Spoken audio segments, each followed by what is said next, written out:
I remember as I was growing up, I kept on thinking that when I graduated college, I would have my life all set out for me. I'd have a great job, I would have a set career path, I would know what I was doing, and I looked forward to it and I anticipated this moment. But as I got closer to graduation, it became less and less certain what my future would look like. And it got to the point where I remember getting my diploma and heading back to my seat, and what I felt wasn't triumph or excitement, it was fear about what the heck am I going to do when I leave this event and I start my life. Because for my entire life, I had been on this set path. Go to junior high, get involved in sports, get involved in clubs, go to high school, get good grades, get a scholarship, go to college. And now here I was, I had graduated, and there was no longer a set path for me to follow, and it terrified me. And so I wanted to make this video for anyone out there who's a recent college grad who is maybe terrified about what the future will mean for them. First, I want to encourage you that you're not alone in that feeling. It was certainly very nerve-wracking for me, and I know a number of other people who it was very challenging for them making that transition from being a student to being out of the workforce. I can think of at least 4 good friends who went into college wanting to go into law enforcement. And as of right now, only one of them is actually working in law enforcement because the others either couldn't find jobs, they weren't willing to relocate, it just didn't work out.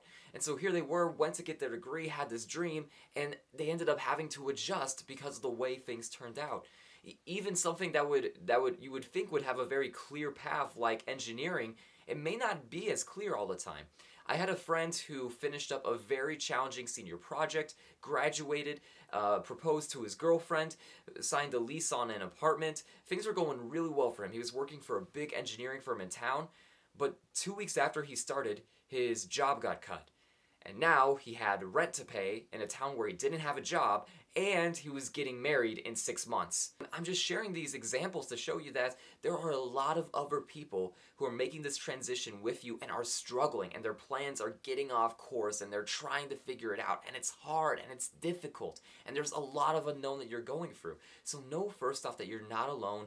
It's a transition that many people are going through, and for many people it's a very challenging one. The second thing I want to encourage you in is don't let the unknown intimidate you. A big point that I make whenever I'm giving a talk is that each and every one of us is the protagonist in our own story. And part of being in a story is we don't get to know how it ends. But every day, we are writing a page in that story with the choices and decisions that we make, and it leads us to a conclusion. It may not even be the conclusion that we want, but by our decisions we're making progress towards something. We could either approach the unknown and this story we're living by being passive and throwing in the towel and just cruising for life, but if we do that, then it turns out to be a very dull story that leads to a very disappointing conclusion. But if we wake up every day and give our best and are intentional with the decisions that we're making and take this story, this journey that we're on seriously, well then we could start to live an exciting adventure that leads to a very awesome conclusion. And even if it's not the conclusion we want, it's still going to be an ending that's profound because we gave our best and embraced the story that we were to live out. I mean, if you look at athletic events, why do we have state championships? Why do we have national championships? Because we don't know who's going to win when 2 good teams go head to head. And as an athlete, you could say, well, I don't know what's going to happen, I give up. And of course you're going to lose, and it's not going to be a very exciting game. But if you go into that game realizing you don't know what the outcome will be, but you give your best one play at a time, every moment you're out there, that's what leads to a championship team and a championship moment. And those are the same opportunities we have every single day in our story. The third thing I want to share is that for a number of you, you may be starting out in a path or a direction or in a job that you may not enjoy starting out. And I want you to know that's perfectly okay. For me, that was my situation. I got out of college, and really at that point, I had only had one internship at Northwestern Mutual, and while I enjoyed the company, I loved my coworkers, I did not enjoy the work I was doing at all, and I wasn't very good at it. But it was either continue down this one career that I had started, or get back out on the job market. I decided to continue to pursue a career with Northwestern Mutual, and it was very challenging. I was intimidated of getting up every morning, making phone calls, having meetings with people, talking to individuals about finances. I mean, there were a lot of days I would wake up and I would go to a nearby church for Mass, And I would spend the entire Mass with my head on the pew in front of me, just saying to myself, God, I can't do this. I can't go into work. I can't do this job anymore. I can't make it.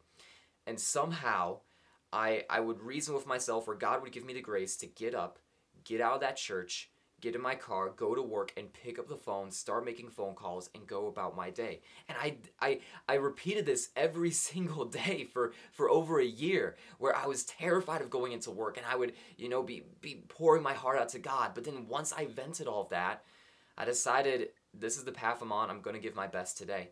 And looking back, I'm very grateful for that. Despite how terrifying it was, despite how uncomfortable it was, I learned a lot of great things from it and accomplished some great things. I was one of the most distinguished interns in the country by the end of the summer after I graduated.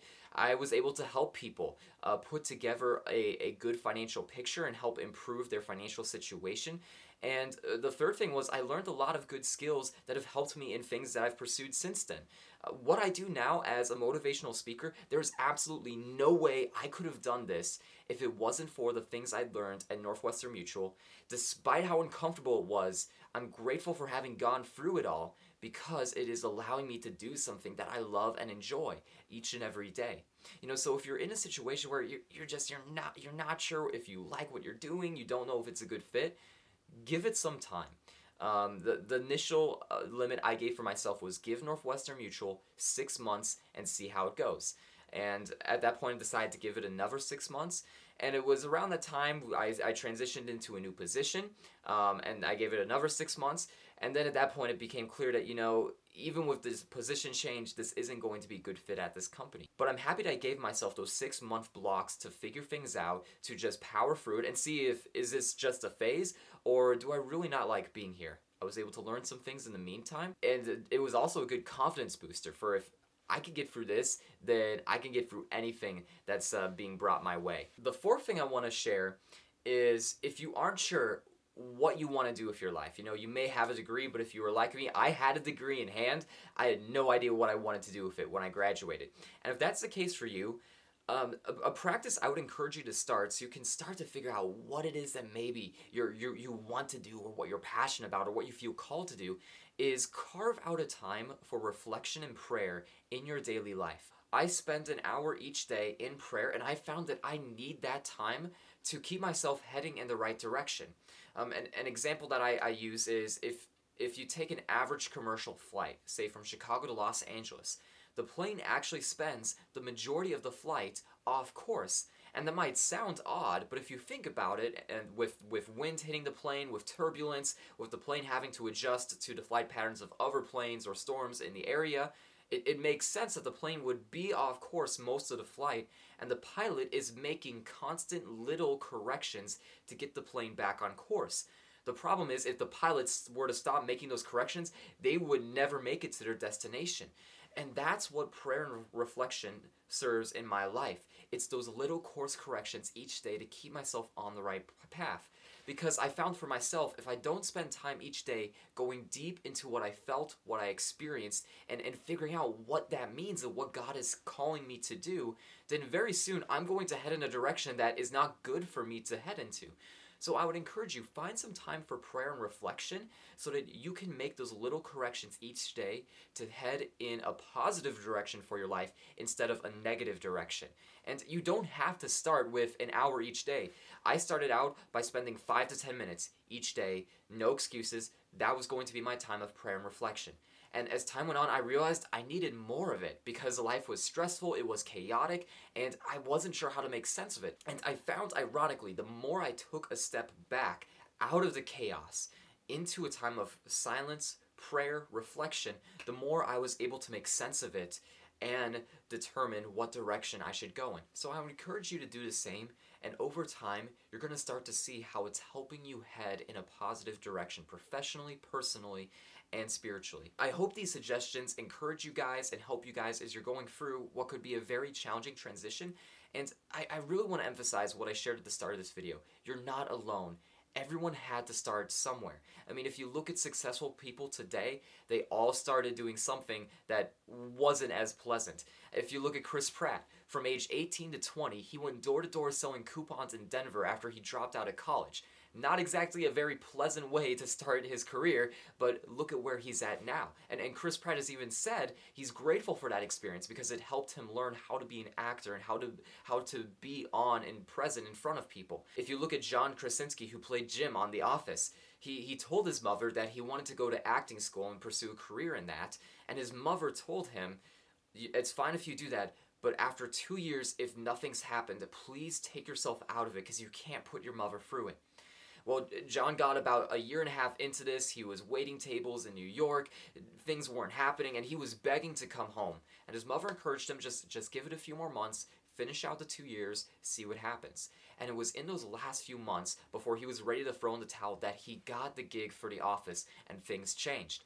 But there was a very difficult, very dark time leading up to that big breakthrough. So know that you're not alone in your struggle. Everyone goes through it. Everyone has to start somewhere, and you're starting somewhere. Every day you're writing your story. It may not seem exciting right now, but when you look back on this in a few years, you're going to see how this time of transition was a very important and valuable part of your story and of your journey.